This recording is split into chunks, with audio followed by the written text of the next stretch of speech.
On the 7th of August, 1942, a Japanese intelligence officer, nestled in the sweltering jungle canopy of Guadalcanal, trained his binoculars on the beach below.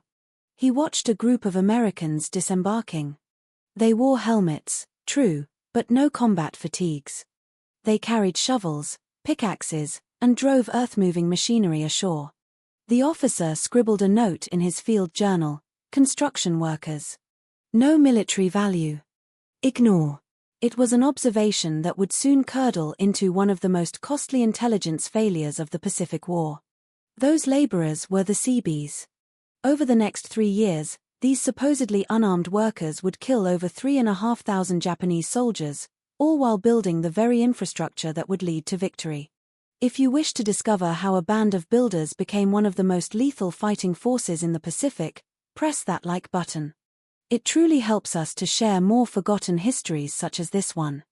To grasp why the Seabees were so utterly devastating, one must first understand the predicament facing the United States in 1942. The war in the Pacific was nothing like the war in Europe. There were no roads, no ports, no infrastructure of any kind. Every island the Americans needed to capture was essentially a primeval jungle fortress, ringed by coral reefs. And herein lay the fundamental problem. American aircraft couldn't operate without airstrips. Ships couldn't unload supplies without jetties. Tanks couldn't advance without roads. But building that entire infrastructure under enemy fire required something the military simply didn't have: construction workers who were also trained for combat. Admiral Ben Morrell saw the solution. On the 28th of December, 1941, precisely 21 days after Pearl Harbor, he submitted a proposal to the Department of the Navy to create a naval construction force composed of highly skilled civilian workers who were also trained as infantry soldiers. On the 5th of January 1942, the Navy approved the creation of the Naval Construction Battalions. CBS. The men quickly adopted the nickname, Seabees. But what made the Seabees so unique wasn't just their ability to build, it was their composition. Morrell didn't want 18-year-old recruits who couldn't hold a hammer. He wanted professionals, electricians with 20 years of experience, crane operators who had built skyscrapers, welders who had worked in shipyards, carpenters, plumbers, mechanics, all with years of experience in civilian life. The average age of the 1st Seabee Battalion was 37. Some were over 50. These were not boys, they were seasoned men who knew exactly what they were doing. And here comes the part the Japanese never saw coming. Every Seabee received full infantry training. Every man carried an M1 Garand rifle alongside his tools. Every bulldozer could have a .30 caliber machine gun mounted on its bonnet.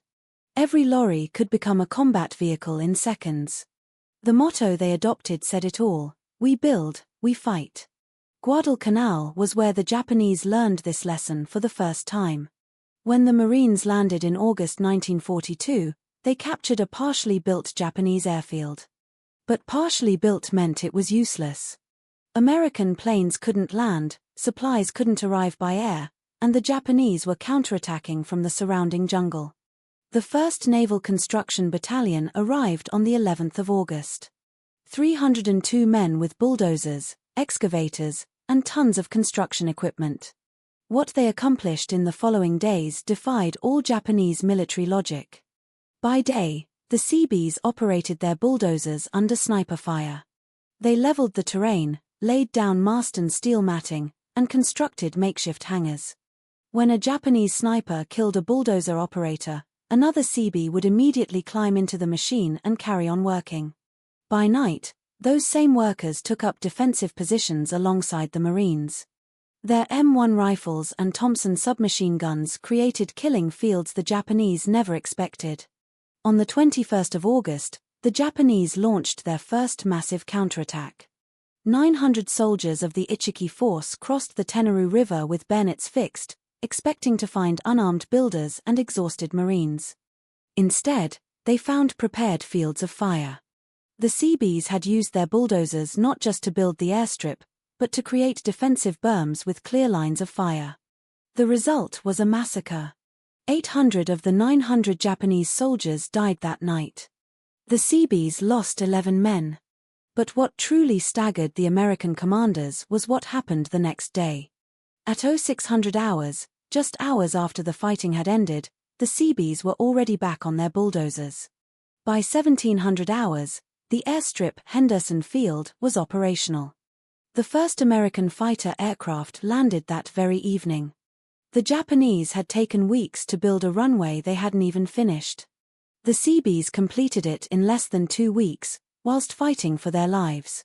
General Vandergrift, commander of the Marines on Guadalcanal, wrote in his report, "The Seabees are a combination of tool and weapon that the Japanese simply cannot comprehend." And he was right. The Japanese couldn't comprehend how the Seabees worked because it flew in the face of everything they knew about warfare. In the Imperial Japanese Army, construction workers were exactly that, workers. They didn't carry weapons, they received no combat training, they were civilians or prisoners used for manual labor. The idea that a man could operate a bulldozer in the morning and fire a rifle at night was utterly alien to Japanese military doctrine. This failure of imagination would cost them thousands of lives. Tarawa. November 1943. Seabees of the 18th Naval Construction Battalion landed with the first wave of Marines. Not behind the lines, but with the first wave. Their mission was to repair the pier on Bichio Island so that amphibious vehicles could unload supplies. But first, they had to survive one of the deadliest beaches of the war. The amphibious vehicles got stuck on coral reefs 500 meters from the shore. The Seabees, carrying 40 kilograms of equipment in addition to their weapons, had to wade through chest-deep water while Japanese machine guns fired from reinforced bunkers. 27 Seabees were killed in the first 20 minutes, but those who survived didn't stop. Under constant fire, they began to repair the pier. When one man fell, another took his place. The bulldozers that managed to reach the beach were immediately put to work, pushing Japanese bodies into trenches to create makeshift parapets. By the second day, the pier was operational. Sherman tanks were able to disembark. The tide of the battle turned in America's favor. What the Japanese discovered on Tarawa was that they couldn't distinguish between the Seabees and the combat Marines. The workers fought with the same ferocity as the infantrymen, but they also possessed skills that regular soldiers did not.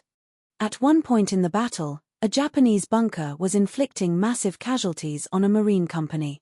No infantry assault had managed to silence it.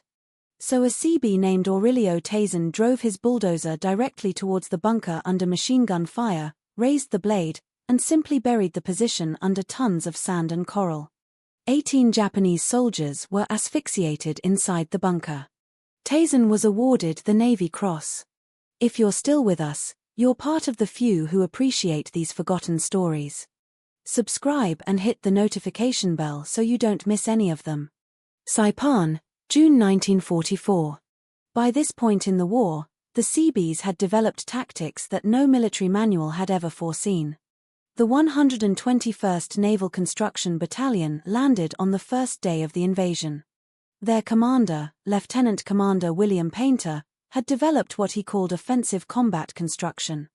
Instead of waiting for the Marines to secure an area before beginning to build, the Seabees moved forward with the infantry. As the Marines took a position, the Seabees would immediately begin constructing roads so that tanks could continue to advance.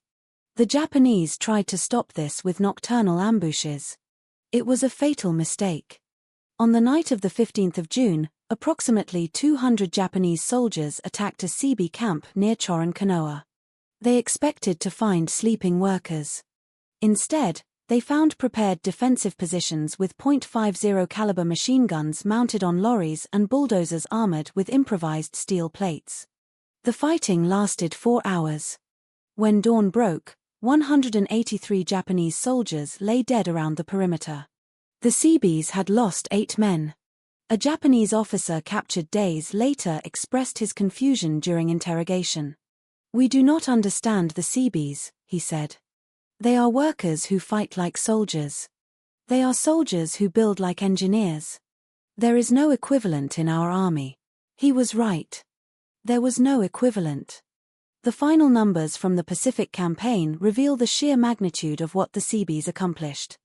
They built 111 major airfields, 441 auxiliary airstrips, 2,558 kilometers of roads, 700 fuel storage tanks with a capacity for millions of gallons, 400 piers and wharves, and hospital facilities for over 70,000 beds. But they also killed more than 3,500 Japanese soldiers in direct combat. The cost was high. 272 Seabees were killed in action. Another 500 died from construction accidents and tropical diseases. Thousands were wounded. But the ratio is revealing. For every Seabee killed in combat, more than 12 Japanese soldiers lost their lives trying to stop them. Admiral Chester Nimitz, commander of the Pacific Fleet, summarized their contribution in a phrase that became famous: "The Seabees made the impossible become difficult, and the difficult become routine."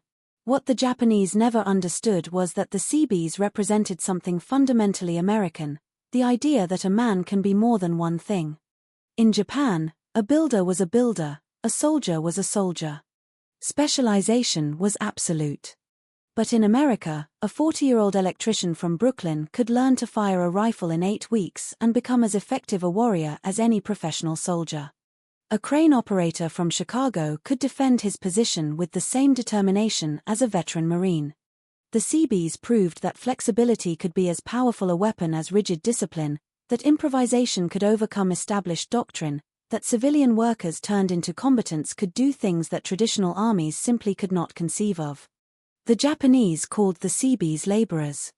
For many of them, it was the last mistake of underestimation they would ever make. Today, the Seabees still exist. They have served in Korea, Vietnam, the Persian Gulf, Afghanistan, and Iraq. Their motto remains the same: we build, we fight. But the lesson they taught in the Pacific endures.